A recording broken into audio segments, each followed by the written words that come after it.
हाँ बढ़िया तो इसको तो छोड़ दी। एक देखना बेटा 11वीं की है English grammar. People speak English all over the world. तो बेटा वॉइस चेंज करना है, तो वॉइस में पहले अपन सेंटेंस देखते हैं किस टेंस का है। अगर सिंपल का हुआ तो क्या यूज करते हैं बेटा, कंटिन्यूअस की हेल्पिंग वर्ब, और कंटिन्यूअस का हुआ तो बीइंग यूज करते हैं, और परफेक्ट में क्या यूज करते हैं बेटा, बीइंग, है ना। तो अपन ने देखा ये क्या लिखा, पीपल स्पीक, बेटा फर्स्ट फॉर्म है ना, तो किस टेंस का भाग है बेटा, प्रेजेंट सिंपल का है ना। तो इसको अपन को वॉइस चेंज करना है। ये बेटा क्या हो गया, पीपल स्पीक इंग्लिश, ये क्या हो गया आपका ऑब्जेक्ट, ये सब्जेक्ट है बेटा, और ये क्या है, all over the world, other word है, क्या है। तो आप जब वॉइस बनाते हो तो पहले क्या लिखते हो बेटा, ऑब्जेक्ट, ऑब्जेक्ट इंग्लिश, तो कैपिटल कर दे, बोलो इंग्लिश, लिख दिया। अब आपने नोटिस करा कि भाई ये किसका है, प्रेजेंट सिंपल का है, तो प्रेजेंट कंटीन्यूअस में हेल्पिंग वर्ब क्या आती है, इज, आर और तो क्या लगा दे इसमें से, इज, ठीक है। थर्ड फॉर्म बेटा स्पीक की थर्ड फॉर्म स्पोकन, ठीक है। अच्छा उसके बाद अपन ऑब्जेक्टिव लिखते हैं कि अदर वर्ड लिखते हैं, ऑब्जेक्टिव लिखते हैं कि अदर वर्ड लिखते हैं, अदर वर्ड लिख दो आप, लिख दो all over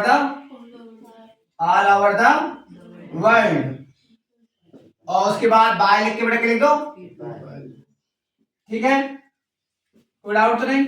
is not as big as Gwalior, भैया गुना इतना बड़ा नहीं जितना जैसा कि ग्वालियर है। तो यहाँ पर आपको कंपैरेटिव डिग्री यूज करनी है, डिग्री कितनी होती थी, पॉजिटिव, कंपैरेटिव और सुपरलेटिव। तो ये आपकी कौन सी डिग्री है बेटा, अभी आपकी ये एज लगा है, कौन सी डिग्री है, पॉजिटिव फॉर्म है ना, ये आपकी पॉजिटिव डिग्री है। बिग, बिगर, बिगेस्ट, बिगेस्ट, सुपरलेटिव डिग्री हो जाएगी द लगता है। तो बेटा अभी आपको कंपैरेटिव करनी है। अब आपको कंपैरेटिव का रूल पता है, कंपैरेटिव में बेटा जो बड़ा होता है उसे पहले बताते हैं, जो अच्छा है उसे पहले लिख दो। जैसे कि अपन को बताना कि गोना तो नॉट एज बिग ग्वालियर, जैसे नहीं बड़ा, बड़ा कौन है, ग्वालियर, तो ग्वालियर पहले आएगा, ग्वालियर, बोलो ग्वालियर। अब बेटा इसके बाद तुरंत ही क्या लिखा आती है, हेल्पिंग वर्ब, ग्वालियर, अच्छा इज, ओके। अब अपन को कौन सी वो लगाएंगे बेटा, कौन सी लगाएंगे, कंपैरेटिव फॉर्म लगाएंगे इसके, और कंपैरेटिव फॉर्म में बेटा देन आता है, क्या आता है, देन आता है ना बेटा। जब भी कंपेयर करते हो देन लगाते हैं, किस जिससे भी कंपेयर कर रहे हो। तो ये ग्वालियर इज क्या है, बिगर है, विकी कंपैरेटिव फॉर्म बिगर, और देन लिख के बेटा क्या लगा देंगे, गुना से, किससे, देन गुना। तो ये गुना से कैसा है ग्वालियर, बिगर बड़ा है यार, बिगर यानी बड़ा होता है बेटा, ग्वालियर बड़ा है किससे, गुना से। अच्छा, Pawan is so weaker as that he can not solve this problem paper. तो पवन क्या है, बहुत वीक है, वो नहीं कर सकता बेटा पेपर को सॉल्व। तो टू का प्रयोग करना है, टू का प्रयोग तो मैंने बहुत बार बता दिया आपको, हालांकि आपने कर भी लिया होगा।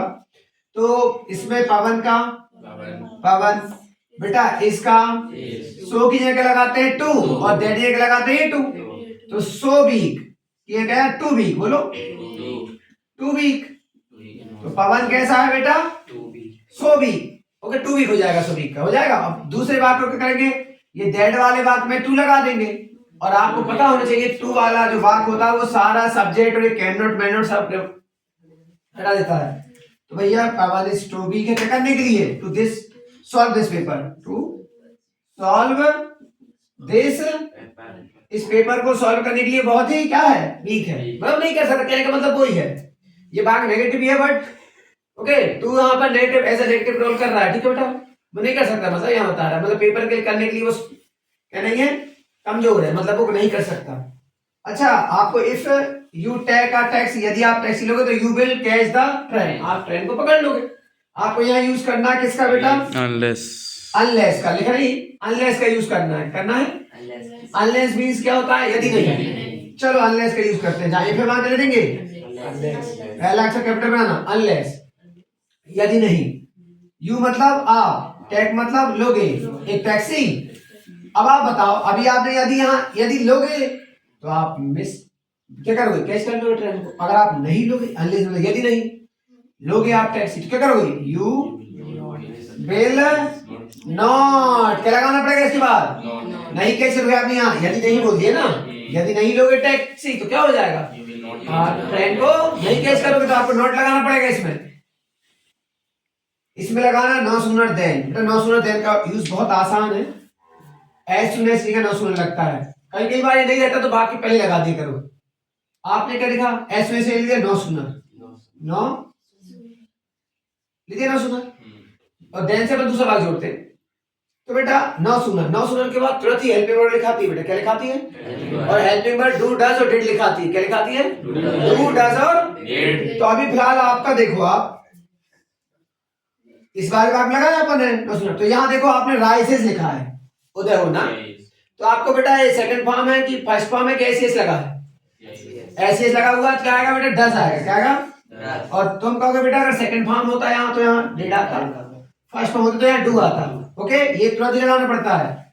द सन बेटा राइज, अब राइज कर देना, क्यों कर देना? इसमें आपने डज लगा दिया।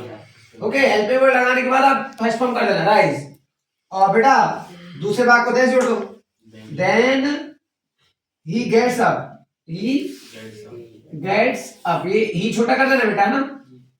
अच्छा, the earth round the sun, जो आपकी पृथ्वी है किसके राउंड लगा रही है? सन के। तो बेटा मूव, तो मूव में क्या आएगा?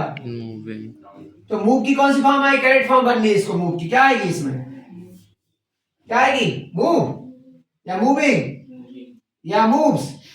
क्या आएगी? मूव आएगी, मूव्स आएगी, मूविंग आएगी, क्या आएगी? क्या आएगा?